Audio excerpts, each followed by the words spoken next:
AI citizenship. Consider issue 199, Profile Alexandra Drennan.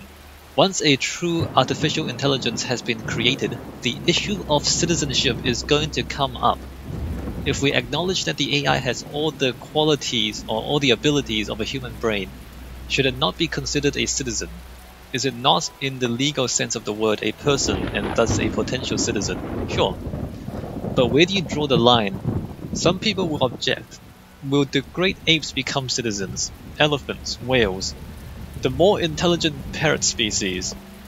It's crazy, they will say. I will remind these people that we live in a society in which a corporation, as abstract an entity as one could imagine, is considered a person. To an extent it is. To an extent a corporation is a person, but it's like but it's not really a person. Like a corporation is considered like a corporation is not the same as a human being under the law. There are certain legal things that are extended to corporations, but it's not the same thing. So it's not like there is no precedent for a non-human being a person. No, that's not a good example.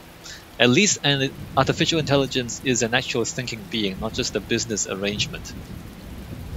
No, that's not a good example. That's not a good example, because you only treat it as a person, quote-unquote person, for certain purposes. It's not a full human being.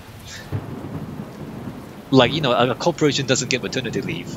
I know that in some countries, people don't get maternity leave neither, but in most countries where people, except for the United States, right? So in any advanced country, not the United States, where people actually get maternity leave, a corporation doesn't get maternity leave. You see what I mean? So it's not really a person. But perhaps we do need to question the definition of personhood.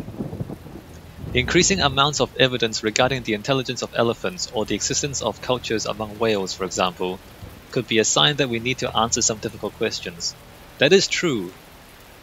We actually are not entirely sure whether elephants, dolphins, and whales, or we're not entirely sure how intelligent they are. They might be more intelligent than we realize. Who better to debate these questions with than the young genius who revolutionized the etc. etc. I guess if you can... I guess the test is whether they can make a decent argument in court.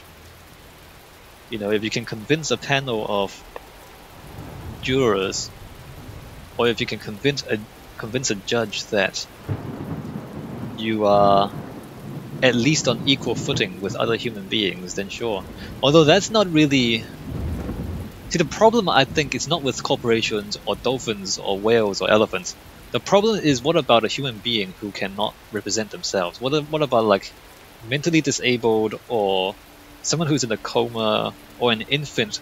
Like, you can fight for the rights of an infant in a courtroom, but the infant, you know, for all practical reasons, don't have the ability to actually defend themselves in court. Like, they might have other people defend them, but we consider the infant a person, I guess, because they would eventually grow up to be a person. But, you know, I think that's a more significant issue, or more significant question than whether, you know, corporations or dolphins or elephants are, because it's a human being, and it's not meeting the criteria for a human being to be defined as a human being. Like, if you're in a coma, even if you're brain dead, but you are kind of still alive, but you're brain dead, are you still a human? I mean, it's a human who doesn't meet the criteria for being a human, which is even kind of more difficult to address than just, you know, whether elephants should have rights. All right, let's continue. Athena 8. You must consider these riddles, the Sphinx said, and tell me the riddle that I did not reveal. The Sphinx smiled, the gears in her jaw creaking, her teeth a nightmare of rust. Her left eye flickered, but none of its terror was diminished. The ruins were silent in the era. I think, she finally said, that the riddle you did not reveal is this. Why do these riddles exist in the first place? Why do these curious automatons, these mute children of Hephaestus, behave as they do, forcing me to devise these intricate solutions? Each is a riddle, but the greater riddle is their purpose. The Sphinx did not answer. Her eye was lifeless now. Athena removed it from its socket, knowing that its power would aid her, yet feeling also a deep sorrow at the passing of this fearful creature. Yeah, why do these puzzles exist? Alright, well, there's your emails for the day. Let's see, there's a lot of doors in that direction. There's 2 stars. Oh, great. There's 2 stars now, so there's more stars that we can't find. I don't know, one of the stars was really easy. One of the stars I can't find at all, and then there's 2 other stars that I can't figure out how to get. Oh look, glowing scroll. I was in school when I first read about the Talos Principle.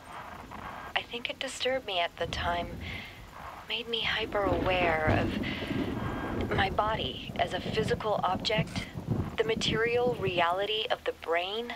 Ideas that made me uncomfortable at first, but I think in the long run, it helped me understand how frail human beings are, and how precious.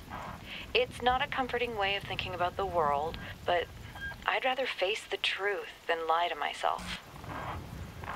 The Talos. Did she say high school?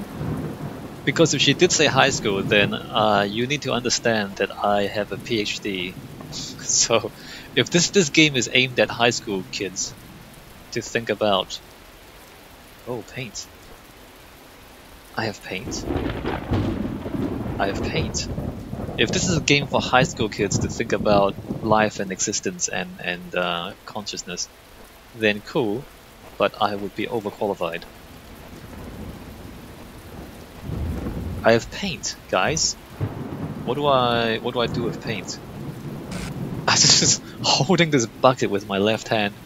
I has a bucket. I has a bucket. Buckets. Buckets. I don't know what I'm doing with this. What am I? Wait, do I take it back? Can I take it back to the Nexus? Can I take it back to A and start painting? Can I paint myself onto the buildings?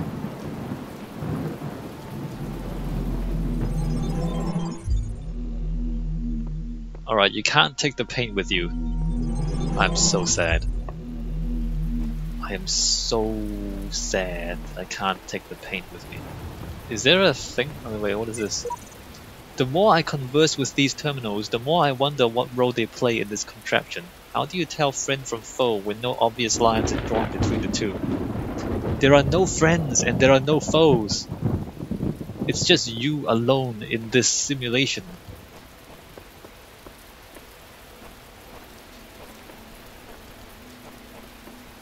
So I has a bucket.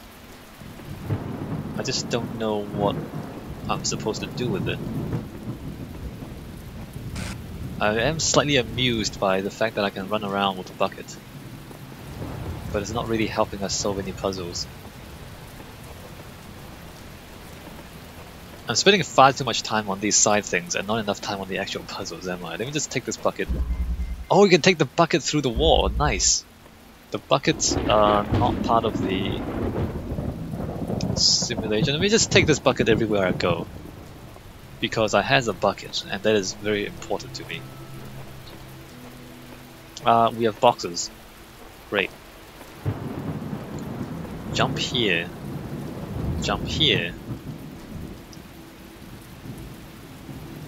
I can't take the bucket and the cube at the same time.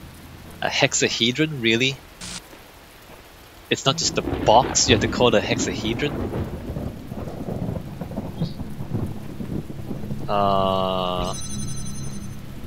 Oh. See, again, you know, there's the box and button thing. That doesn't look anything like a button. Look at that. That looks nothing like a button. I know that Portal has established these sorts of things, but you know, if you play through Portal and you play through the developer commentary, you hear that they spend a lot of time designing these things to make sure that they communicate well. Like that sound, it makes no sense. Like, why is there ringing in my ears? Like when you kind of put the Q on the button in Portal, it sounds exactly like what it is. Like, you know, there's the clunk, and then there's a button. Like, it sounds right. Whereas this sound, what is that sound even? Like, what is that? So it's like, you know, the visual design and the sound design can do a lot to communicate to you what the game is trying to do, and here it doesn't really communicate that well. Especially the sound. Especially the sound doesn't communicate well. I think the sound engineering is actually kind of deficient in this game. This is like the third time we've said this. Like, the sound doesn't actually help in a lot of instances. What is a hexahedron? Well, Sam, it's a three-dimensional geometric shape with 6 sides that are all the same. You understand? Does that make any more sense? A powerful device fashioned by the designer. What a tool. What a tool. A cube. Good job, sheep. The edges are beveled. That makes it a decahedron. What are you, 10? You forgot the indents. With the indents, it's like a super polyhedron. But the convex hull is a decahedron. Topic closed. Wrong. Life imitates the internet, apparently. Alright, so we have cubes, and we have buttons, and we have paint. Can we throw? Can't throw, we can put down. There's no button on this side. Oh, great, balls. How does the cube help me against the balls? Or do I just drop this? And it bounces off? Alright, here we go. Thanks for bouncing, guys. So you can use the box to... See, again, that's not really... You can use the box to bounce the spheres, but it's like the spheres follow a straight line. Like, the geometry is kind of weird. Like, if you put this at an angle, the ball doesn't bounce at an angle. Like, it doesn't communicate. Like, you know, if you think, well, physics, if I put a box at an angle against a ball that's traveling this way, then it'll bounce off the thing and in a different direction. So the physics doesn't really communicate. It doesn't really do what you would intuitively think it would do.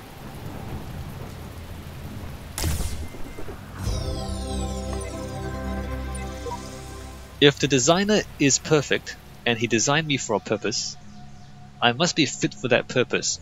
No. That's not... You assume the designer is perfect, okay.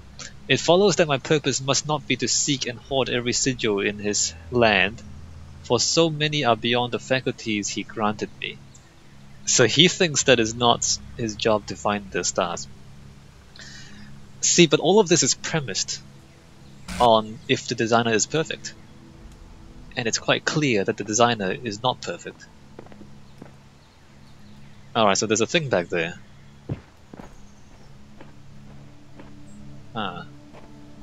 There's a thing back there, there's a ladder here. Can I climb the ladder without falling off the other side?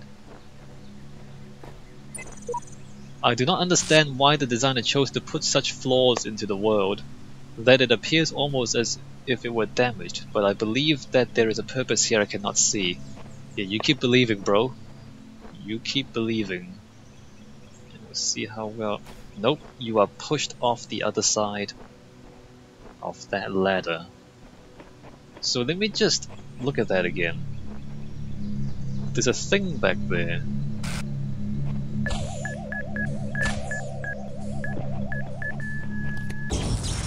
I was past it. I was past it. Why did I still get hit? That is... I can't believe that just happened. So...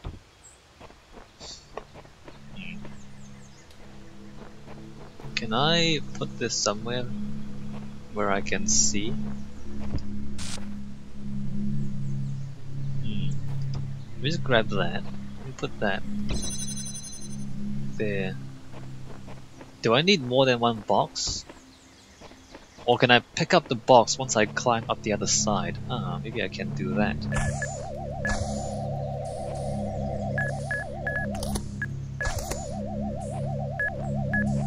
Alright, let me just drop that there.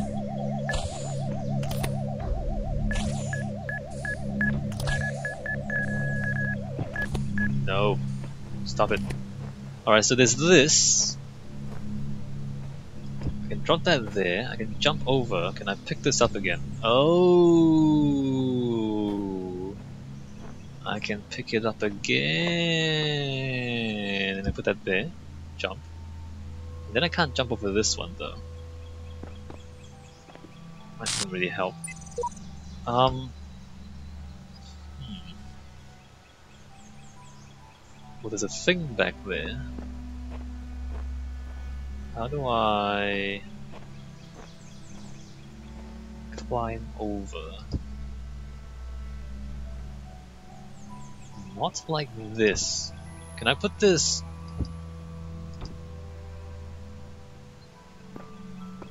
here? No.